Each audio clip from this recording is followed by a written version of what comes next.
La tempête nous fascine. Chaque hiver, l'Atlantique est le théâtre des furies océaniques. Quand le vent soulève des vagues qui démolissent la mer.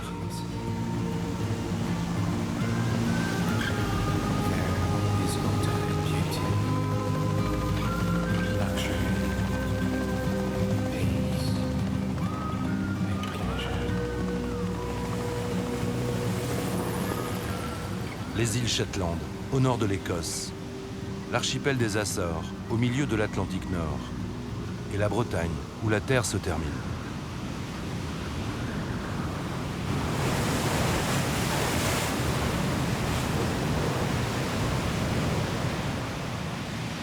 Voici le berceau où naissent les tempêtes, qui s'offrent en spectacle aux marins et aux terriens.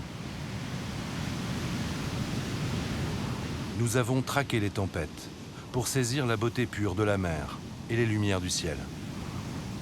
Dans ce voyage au cœur des éléments, nous avons rencontré des hommes qui se mesurent aux colères de l'océan. Témoins privilégiés d'un opéra sauvage qui se joue d'habitude à huis clos.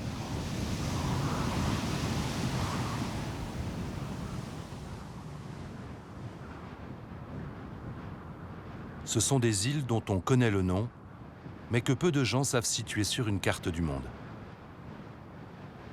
Sous les nuages, l'archipel des Açores. Ce n'est plus vraiment l'Europe, pas encore l'Amérique.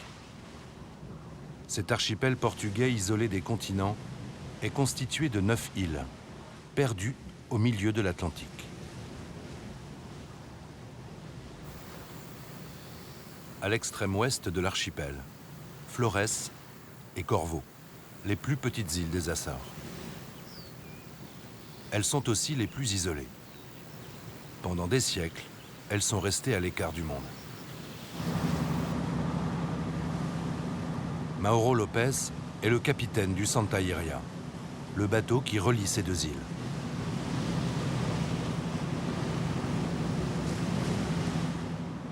Son navire est un lien vital pour les habitants de Corvo et de Florès. Mauro est né dans une famille de marins. Il y a plus de 60 ans, son grand-père faisait déjà le même métier, relier les îles et les hommes.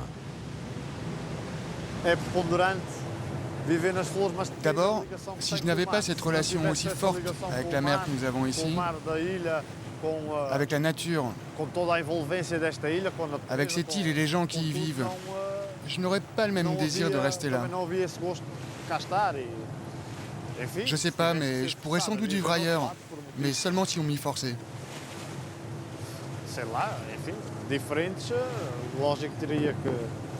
Ailleurs, je m'adapterais, mais je ne partirais pas d'ici de mon propre chef. Pour rien au monde.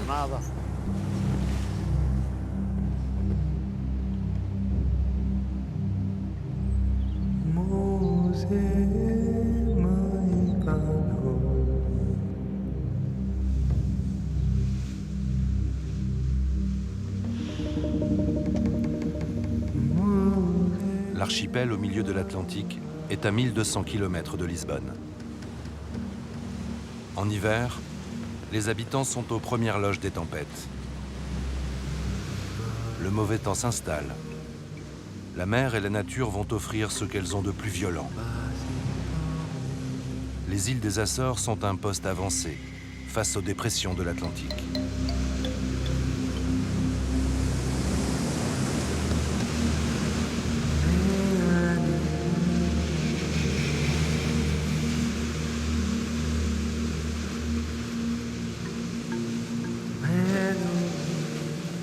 Les habitants de Florès vivent la première tempête de leur hiver. Le petit port de Santa Cruz ne peut rien face à la furie du temps. La mer déchaînée semble vouloir tout engloutir.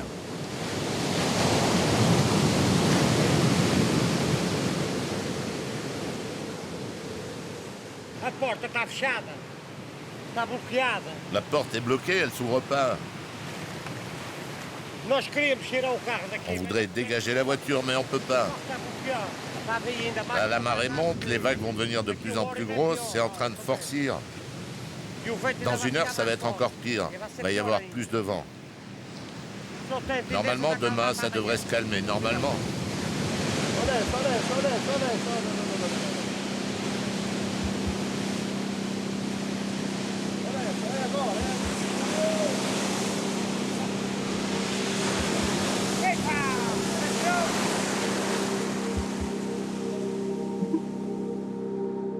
La tempête. Pour les marins, c'est force 10 de l'échelle de Beaufort. Grosse lame, mer Blanche. 9 à 12 mètres de creux. Un vent de 50 nœuds.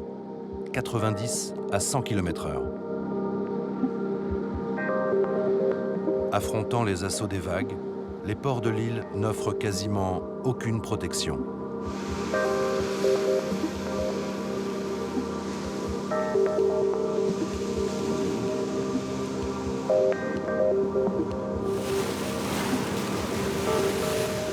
Les marins font le dos rond.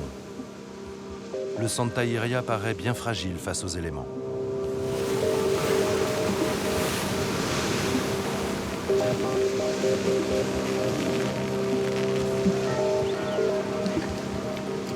Avant la nuit, c'est un combat contre la mer que vont devoir livrer Mauro et son équipage. On ne peut pas mettre le bateau à terre. C'est le bateau qui doit aller à Corvo 2 fois par semaine. Alors on n'a pas le temps de mettre le Santa Iria au sec. Et c'est pour ça qu'il reste en mer.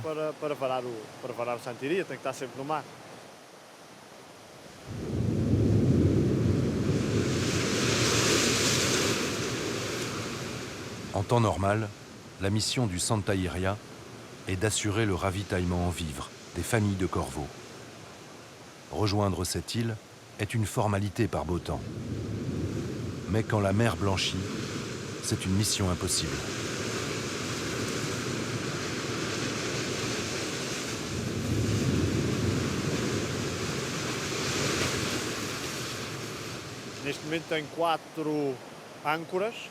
J'ai mis 4 ancres sur le bateau. 6 ou 7 amarres à l'avant. Et il y en a 2 autres à la poupe à l'arrière d'un côté. Et 2 supplémentaires de l'autre côté. Parce que la mer vient de face dans l'axe du port.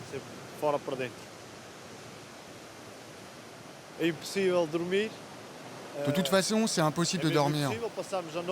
On va passer la nuit ici pour vérifier les amarres. On va surveiller la mer, voir si elle est forcie ou pas. Avant la nuit, toutes les précautions ont été prises pour préserver le navire. Désormais, il n'y a plus rien à faire, si ce n'est croiser les doigts et croire en sa bonne étoile. Le plus gros de la tempête n'est pas encore passé. C'est la nuit de tous les dangers pour le capitaine du Santa Iria.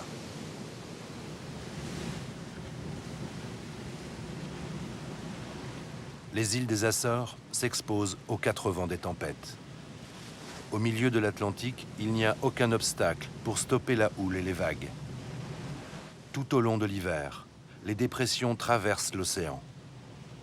Cette course du temps se termine presque toujours sur les côtes de Bretagne.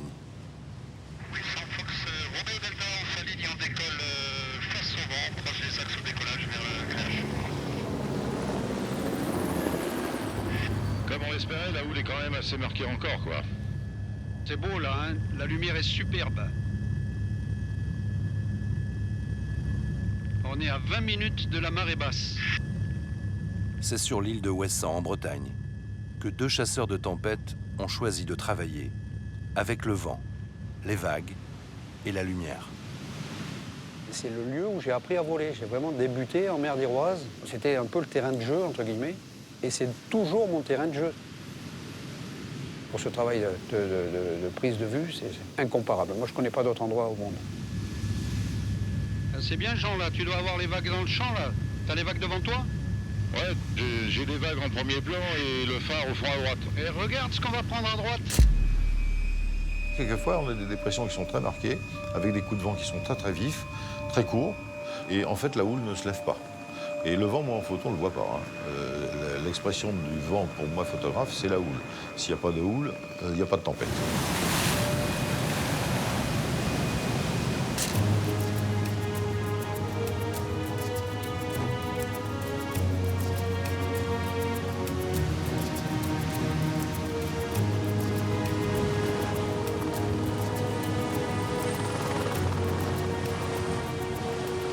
Jean Guichard, le photographe, et Thierry Léniac, le pilote, flirtent avec les vagues. Ils travaillent ensemble depuis des années. Leur confiance l'un envers l'autre est totale. Au milieu des déferlantes, il est facile d'oublier le danger.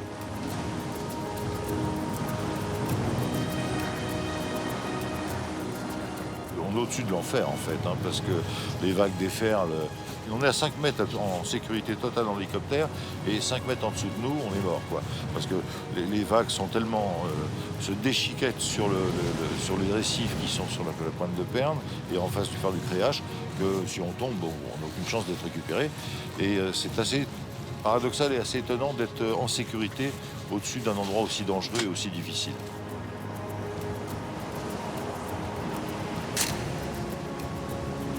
Quand on est à 10 mètres au-dessus de l'eau et qu'on commence à faire monter l'hélicoptère pour éviter les vagues, on a l'impression d'être un surfeur au sec, quoi. C'est un peu ça l'image. Je joue avec les vagues. Si vous avez des à-coups, c'est parce que je tire quand elles arrivent. Je regarde pas trop ce que tu prends, Jean. Hein. Je regarde les vagues, moi. T'en penses quoi de ce qu'il y a en dessous? C'est beau. On va faire un peu de stationnaire. Dans ce sens-là, c'est magnifique. Hein. Il y a une énorme vague à droite. Il faut que tu te places derrière. Tu vois comment ça pète? Regarde ça, regarde ça. Magnifique. Tu me dis quand je peux ouvrir? Quand tu veux. Voilà. T'es un peu haut, là. Tu veux la lanterne au-dessus de l'horizon? Elle est dessus, là.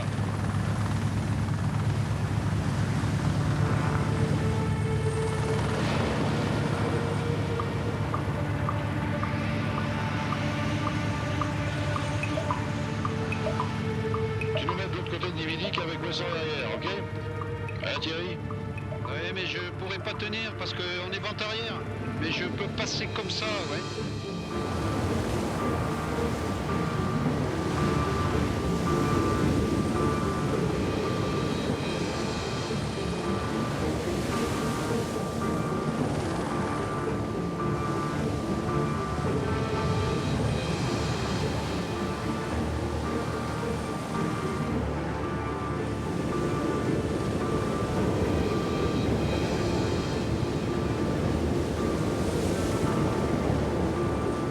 On traite quelquefois d'inconscient, mais bon, si c'était vraiment risqué, je n'irais pas en vol, quoi. Je changerais de métier.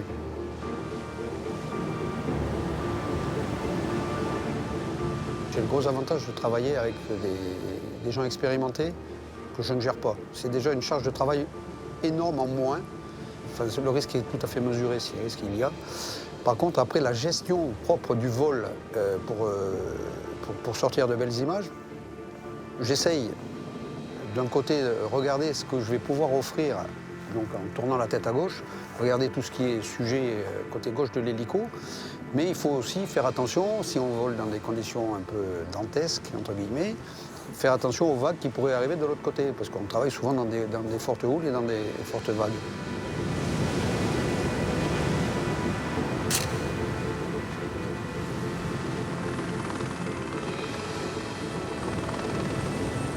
C'est pas exceptionnel d'y aller avec un engin comme ça, parce qu'il est fait pour y aller, quoi. J'exagère un peu, mais on ne viendrait pas ici avec un avion, et l'hélico permet d'aller dans des forts coups de vent. Et le côté excitant, c'est effectivement d'avoir c'est pas d'être les seuls à y être, mais d'avoir le privilège d'être sur les sujets qui défraient un peu la chronique. On est dans la saison des tempêtes, alors c'est sûr qu'on va essayer de sortir des images et de prouver que c'était une belle tempête.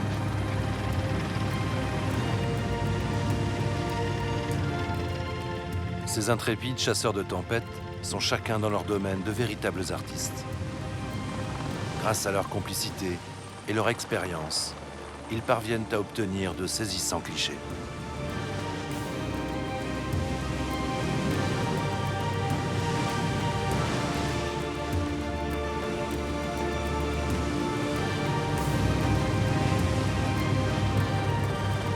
Quand ça tape bien, quand il y a une houle formée, les vagues elles sont presque à la hauteur du phare, jusqu'au sommet du phare, ça tape énormément sur ce coin-là.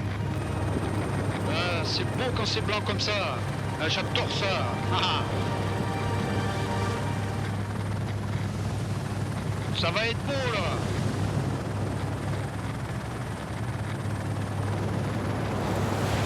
Ah, ça c'est synchro, commandant. Avec Jean, même si on en a l'habitude, quand une vague avec la lumière spectaculaire explose sur un phare, par exemple, enfin, on le dit, quoi, à la radio, on s'entend, on dit « Ouah, celle-là, elle était belle », enfin, on s'exprime. Donc, si nous, aux premières loges, on ressent cette émotion-là, ben, je souhaite qu'on puisse la faire partager, quoi.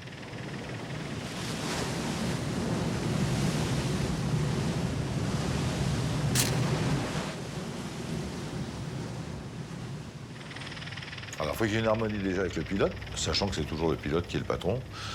Moi, j'ai des desiderata et Thierry, en l'occurrence, je lui dis de toute façon, c'est toi qui décides. Parce que si je lui demande de me faire un stationnaire avant-arrière sur un phare, alors que c'est une position absolument intenable, ça pourrait faire que l'hélicoptère peut décrocher et tomber. Alors, quand on est à 15-20 mètres au-dessus de l'eau, il n'a pas le temps de se rattraper. Donc, c'est des conditions extrêmement dangereuses, donc il ne fera pas. Sachant qu'on a une vraie machine à laver dessous, que personne ne va nous récupérer, c'est impossible. Je vois pas bien comment on peut s'en sortir. Après 2 heures de vol entre ciel et écume, la tombée du jour rend le travail du pilote de plus en plus ardu et les prises de vue délicates. Ouais, là maintenant c'est trop tard. Et puis je pense que même si on attend le passage des grains, pour avoir une éclaircie derrière, il sera trop tard. Ouais, c'est une mise en jambe. Rendez-vous demain, absolument, oui.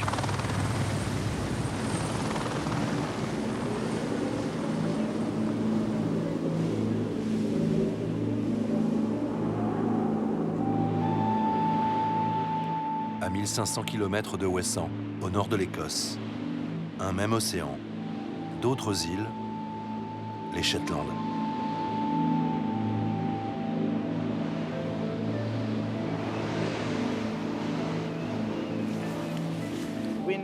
Vent à 130 degrés, 22 nœuds.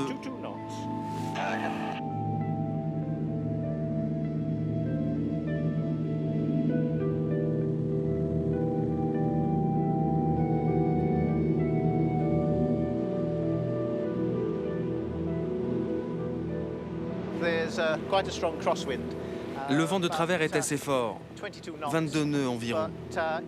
C'est limite, mais ça va passer. C'est un bon pilote.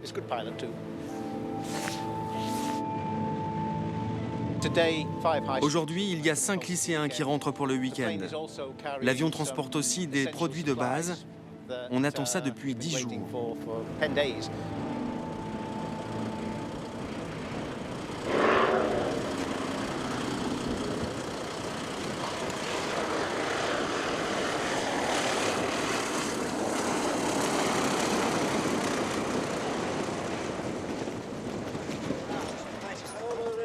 À l'époque où le bateau était le seul moyen d'atteindre la petite île de Fair Isle, les hommes devaient quitter leurs terres pour échapper à la misère et nourrir leur famille. Aujourd'hui, l'avion permet aux insulaires de vivre comme partout ailleurs au Shetland, ou presque. Même quand les tempêtes de l'Atlantique renforcent le sentiment d'isolement. L'île de Fair Isle n'appartient à personne. Elle est le bien commun de tous. Depuis 1948, chaque famille loue sa maison à l'organisme public chargé de la préservation des richesses naturelles en Écosse.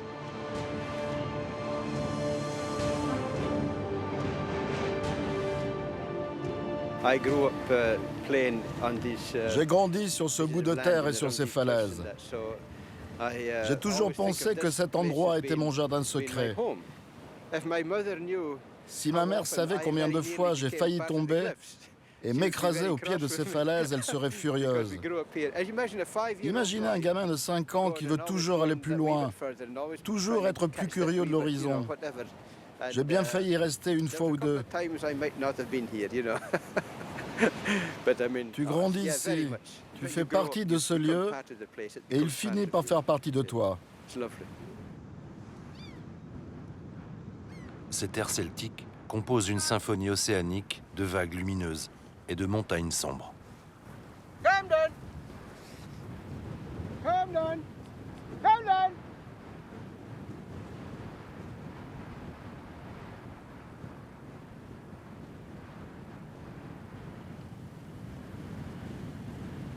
Never. Jamais, Never feel alone. jamais je ne me sens seul. I have all this. Tout ça, c'est à moi. C'est tout ce qu'il me faut.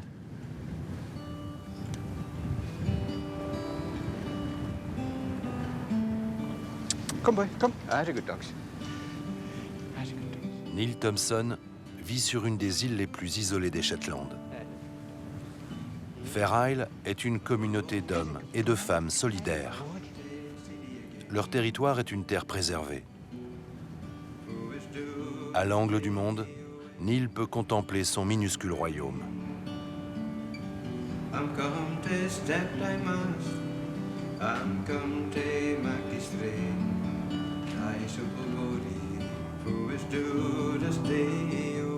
Fair Isle, l'île de l'équité. Et si cette terre était le pays des gens justes?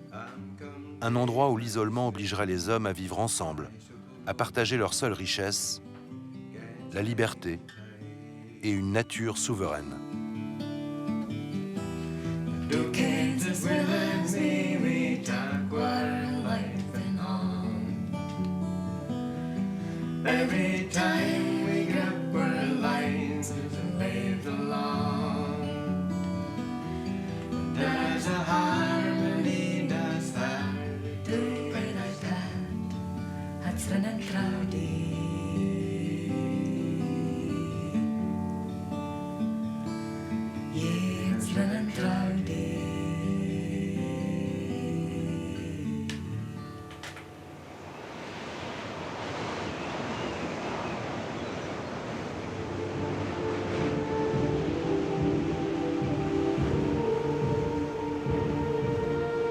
Les Shetland sont des îles perdues au nord de l'Europe, entre la Norvège et l'Écosse.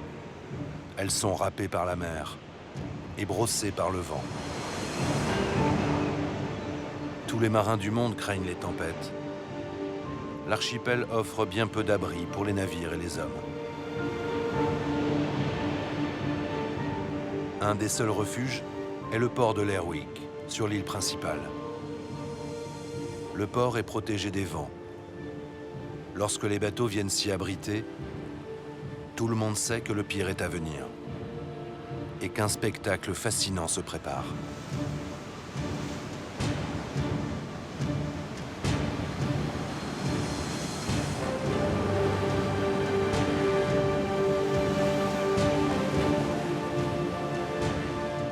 La mer du Nord et l'Atlantique se sont donné rendez-vous ici, à la même latitude que le Groenland. Au Shetland, le vent se mélange à la terre, au ciel et à la mer. Ces murailles de pierre forment les derniers remparts d'une terre sauvage.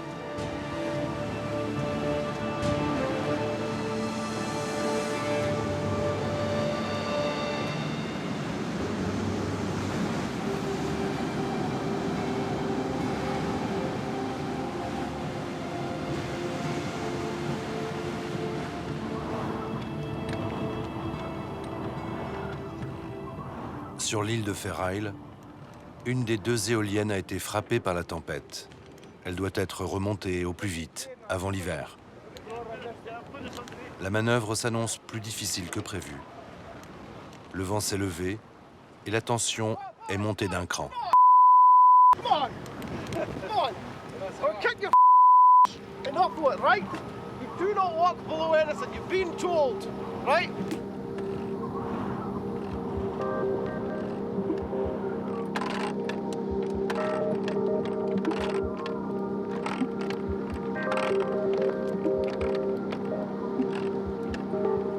Fair Isle produit 80% de son énergie grâce au vent. Les insulaires n'attendent aucune aide de l'extérieur. Ils doivent se débrouiller par eux-mêmes et faire face aux éléments.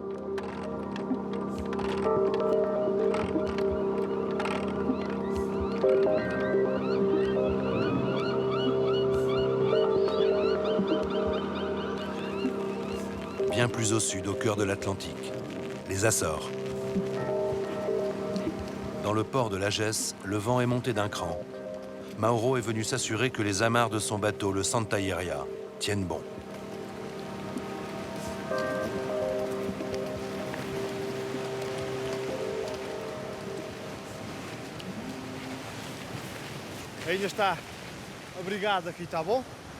On est abrité pour l'instant, parce que le vent vient du sud-est. C'est vraiment mauvais. C'est pas bon du tout parce que ça va empirer. Pendant la nuit, le vent va tourner dans cette direction. Alors je dois m'assurer que les amarres vont tenir. C'est sur cette amarre que le bateau va tirer quand le vent va tourner. Pour le moment, ça va encore.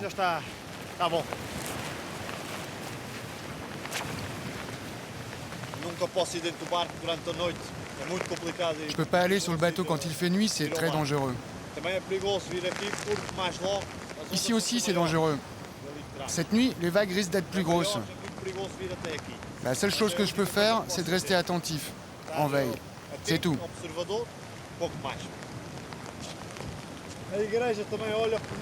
L'église nous protège. Elle repousse le mauvais temps. Toutes les églises sont tournées vers la mer. Il y a toujours quelqu'un qui nous protège.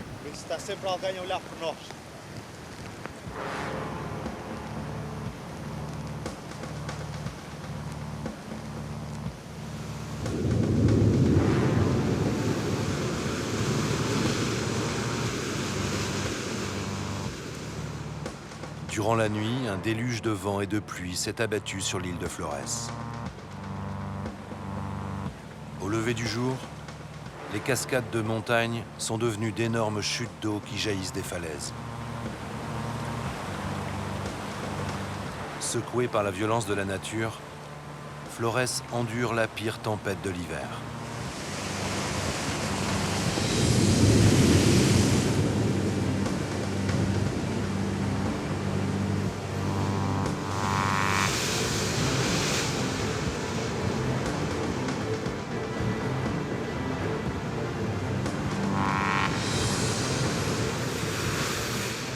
L'archipel est devenu un terminus d'écume qui se brise sur les roches noires.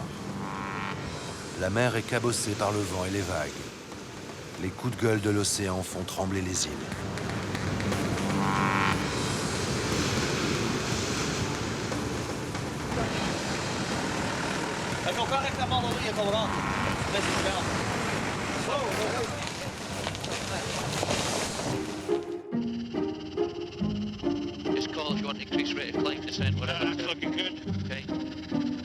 Au nord de l'océan Atlantique, la mer offre un peu de répit entre deux tempêtes.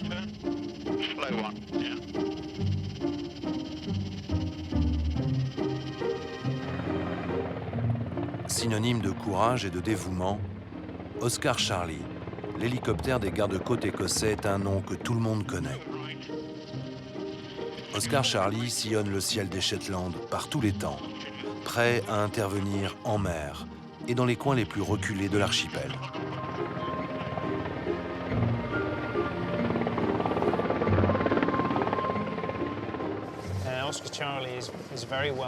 Oscar Charlie est très connu dans les îles Shetland. C'est une pièce maîtresse pour la communauté. Depuis des années, il porte assistance et il va continuer à aider les gens qui vivent ici, au Shetland. Oscar Charlie, on lui fait confiance. C'est une machine solide et robuste.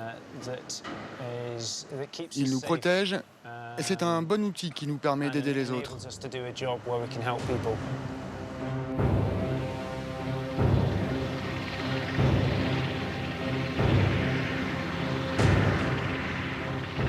Oscar Charlie est le nom de code de l'hélicoptère.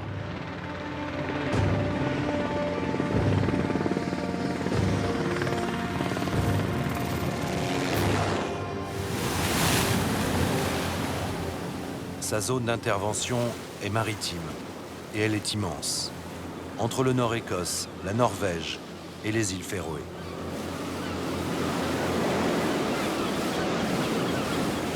Qu'il soit marin-pêcheur ou qu'il travaille sur les plateformes pétrolières de la mer du Nord, des milliers d'hommes sont susceptibles un jour de faire appel à Oscar Charlie. En mer, très loin du monde des terriens, l'hélicoptère est le seul moyen d'évacuer un blessé.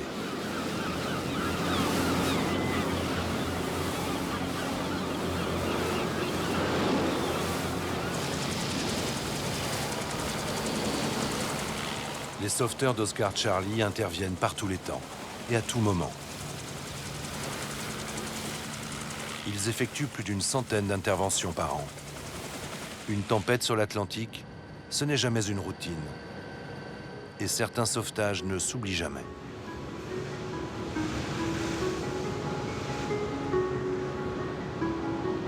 Une nuit glaciale, au large des Shetland. Ce chalutier se nomme le Biredi. Ballotté par une mer en furie, le bateau de pêche est la proie des flammes depuis plusieurs heures. Pour l'équipage, il n'y a plus rien à faire, sinon sauver sa peau et abandonner le navire.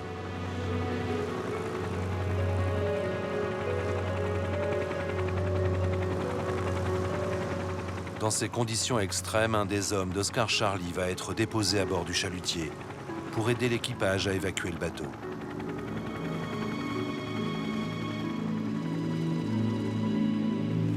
Devant l'urgence et la force du feu, les marins du Biredi vont devoir se jeter à l'eau pour rejoindre un radeau de survie, avant d'être élitreillés.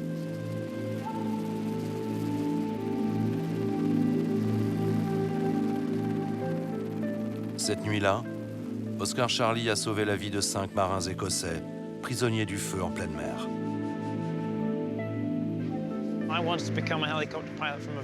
Très tôt, j'ai voulu devenir pilote d'hélicoptère.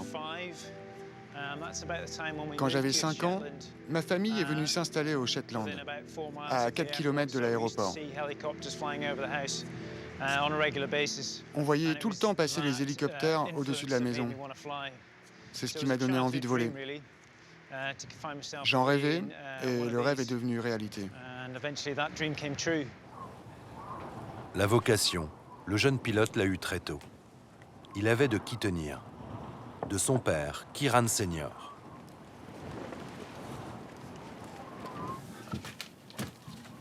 Toute une carrière chez les gardes-côtes écossais à bord d'Oscar Charlie. Toute une vie. Des milliers d'interventions. Kieran Senior a aujourd'hui passé le relais.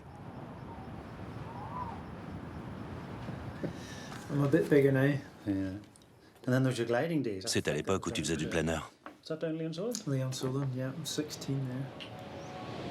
And we don't have some ridiculous aviator shades. Well, he's still got them. I still got them there. Then that's Yeah, it was a mixture of feelings, really. C'est un drôle de sentiment. I didn't, when I first started flying, ever Quand j'ai commencé à voler, je n'imaginais pas le faire avec mon père. with Dad. At that time, my career was going off. À ce moment-là, ma carrière de pilote prenait une autre direction. It wasn't until about 7 and a Ce n'est half que years 7 ans et demi later plus tard we qu'on a had eu an l'opportunité de voler ensemble. to fly together. And so when it came, then it was a, you know, Quand c'est arrivé, ça a été un moment fabuleux. It was a great feeling to have Dad in the C'était aircraft, très émouvant de voler avec mon with père. myself. Yeah, Jamil, finish up on him. You will orange. Follow that.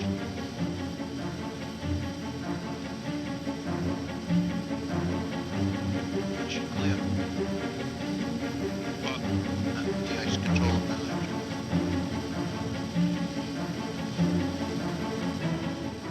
Tous les sauveteurs ont des parcours professionnels différents. Beaucoup sont des anciens de la Royal Air Force ou de la Navy, qui ont connu les conflits au Malouine ou en Irak.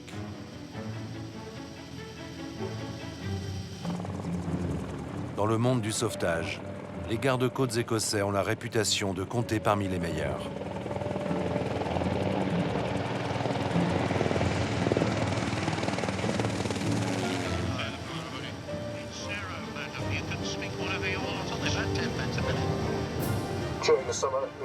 En été, c'est un bel endroit pour vivre et travailler, mais en hiver, c'est un vrai défi. C'est difficile de voler ici. Le temps est mauvais en général et il fait nuit tôt. À cause du vent, les bateaux sur lesquels on intervient bougent dans tous les sens. Il faut être compétent pour sortir les gens de là.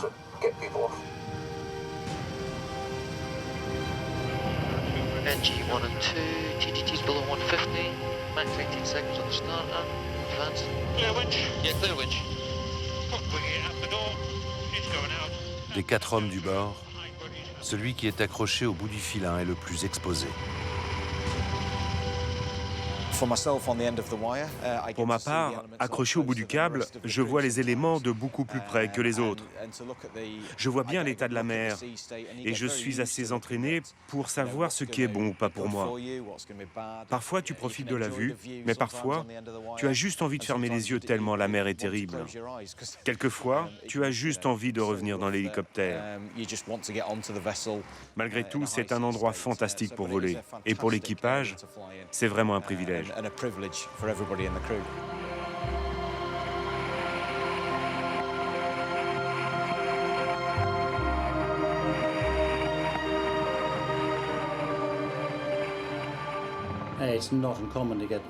C'est fréquent d'avoir des vents de plus de 150 km/h. On ne s'entraîne pas avec ce temps-là, mais on a déjà fait des sauvetages dans ces conditions. Cela forme une très grosse mer, une houle énorme. On y va toujours, mais si l'équipage décide qu'on ne peut pas intervenir, on ne le fait pas. Mais c'est très rare.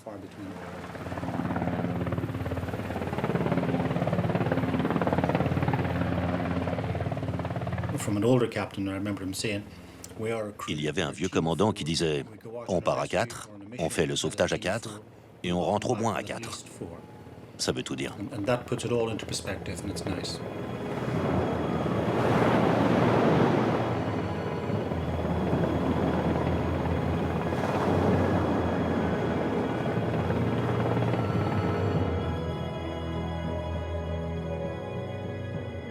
La Bretagne, la péninsule occidentale de l'Europe. Comme les terres celtes des Shetland, l'île de Ouessant est un territoire de tempête. Qui voit Ouessant voit son sang. Le dicton marin est explicite.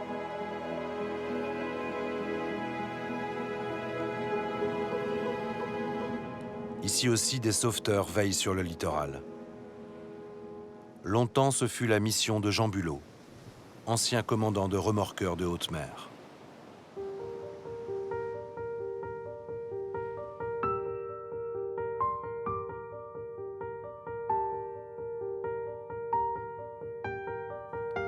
La pointe de Bretagne et l'entrée de la Manche sont une des principales voies maritimes du monde.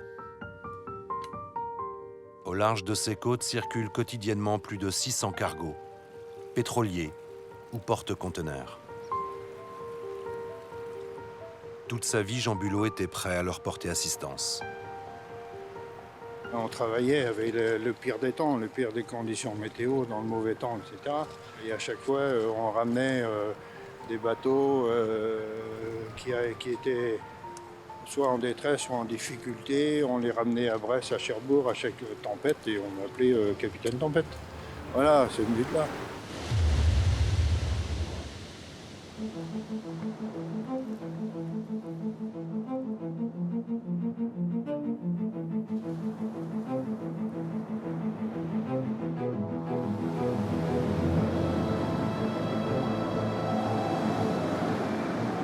La furie de temps, comment on appelle ça? C'est quand ça commence à souffler à force de 9 jusqu'à 12, quoi.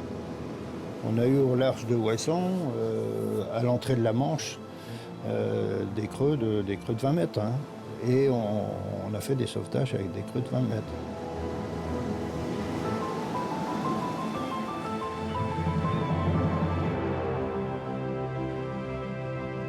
Ah bah oui, bah ça rappelle des bons souvenirs, hein. Ça c'est sûr. Ça m'arrive de rêver à ça. Je sais pas pourquoi d'ailleurs, mais enfin bon. Et j'embarque à bord et Et non pas avec l'âge de 50 ou 55 ans avant de prendre ma retraite, mais à 75 ans comme j'ai maintenant. Et voilà, c'est bizarre. Bon, ce n'est qu'un rêve. Voilà. Bon.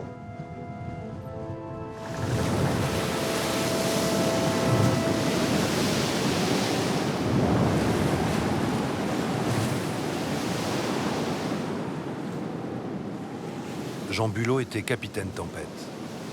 Il commandait ce bateau mythique, la Baille Flandre. Remorqueur de haute mer, capable d'affronter les pires conditions au large de la Bretagne, pour venir en aide aux navires en détresse.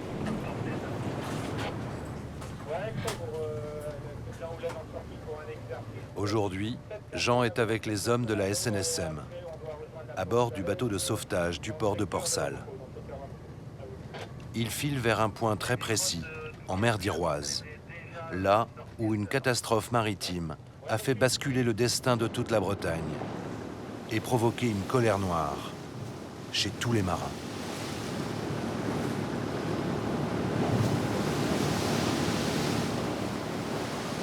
En 1978, une nuit de tempête, la Moco Cadiz s'est échouée sur les roches de Port-Salle.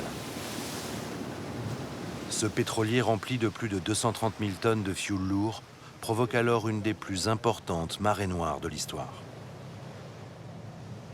Il faut s'imaginer, quand tu vois ça, là, la déferlante là, sur les roches, il vient toucher les roches, un bateau qui est privé, qui est à la dérive, et puis qui va se foutre sur les cailloux. Là. Ah, et non. Heureusement qu'à la Moco, il faisait nuit, ils n'ont pas vu ça. Ils auraient tous sauté à l'eau avant d'arriver. Attention quand même derrière, hein, ça doit y a peine de faire longtemps. Depuis la catastrophe de la Moco Cadiz, il surveille le passage des navires au large d'Ouessant. On prend des gros risques, surtout pour les hommes qui sont sur la plage arrière. La plupart du temps, ils ne voient pas la déferlante arriver parce qu'ils sont occupés à faire autre chose. Donc il y a le vieil adage, une main pour soi, une main pour le bateau.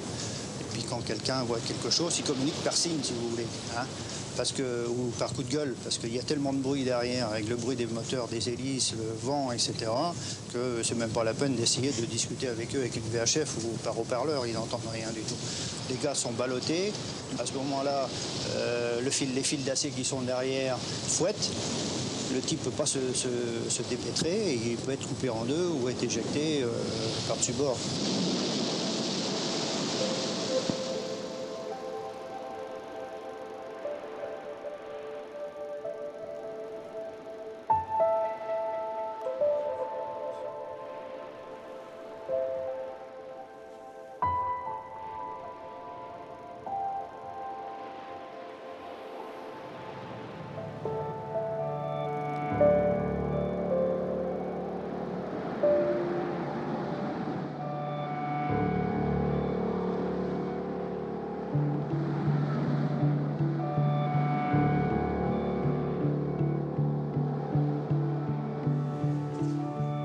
Durant 15 ans à la passerelle de la Baille Flandre, Jean Bulot a été l'un des anges gardiens des côtes bretonnes.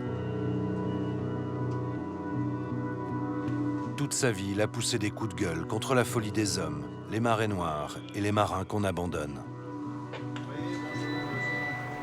Le commandant Bulot n'a jamais quitté la communauté des gens de mer.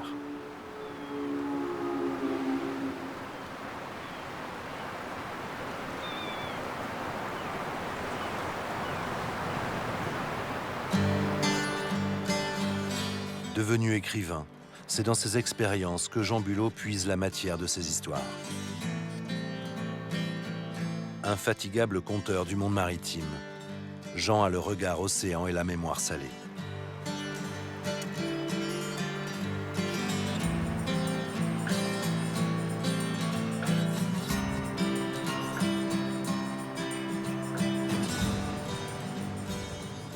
On dit de ces marins qu'ils sont capables de mettre leur vie en danger pour sauver celle des autres, héros anonymes au cœur des tempêtes. Au cours de sa carrière, Jean Bulot et ses équipages ont porté assistance à 200 navires en difficulté.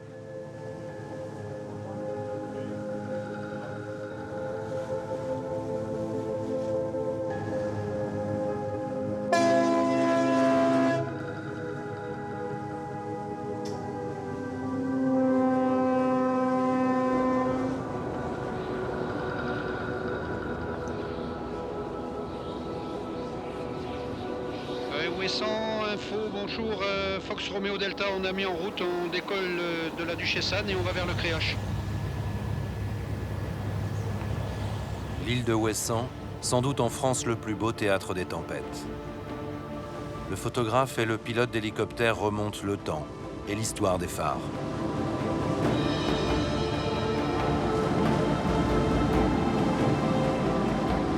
Il y a une série de vagues devant là. Pas trop près, c'est bon. Pas plus près, pas plus près. Le phare en mer appartient à l'océan. Oser de tels travaux, c'était défier Neptune lui-même. Les phares sont construits dans des endroits impossibles. Par beau temps, ils font songer à de grands jouets abandonnés. Par mauvais temps, c'est la forteresse romantique, attaquée par les vagues et le vent.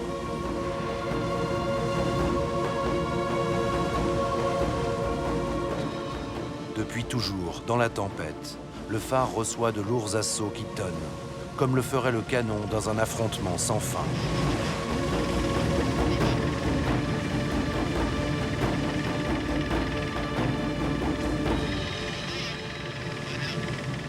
En mer, le manque de repères, c'est l'angoisse. Pour les marins, les phares sont l'espérance qu'ils peuvent se sauver.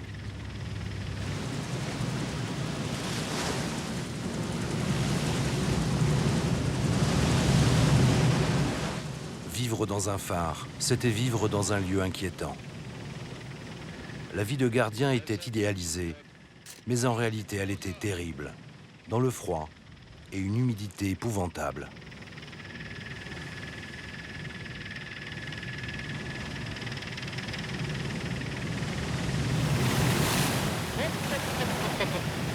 Elle était belle, c'est la plus belle de toutes celle-là.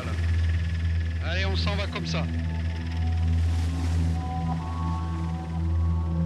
Dans l'hélicoptère, les chasseurs de tempête nous montrent le point de vue des fous de Bassan et des goélands. Un spectacle que seul l'océan peut offrir.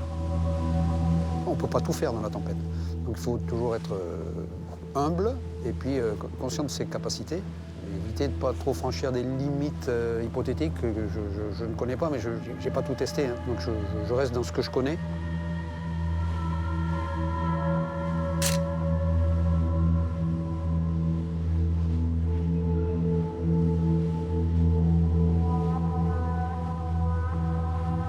J'aime beaucoup Turner, par exemple, comme peintre, et je retrouve à la Pointe de Pernes, c'est pour ça que j'ai l'habitude de dire que c'est un des endroits que je préfère. On a souvent des lumières extrêmement subtiles avec des grains qui passent, un réchauffement de la base des nuages selon les lumières du matin ou du soir, et on a des subtilités de lumière extraordinaires. C'est un opéra, quoi, c'est un opéra maritime.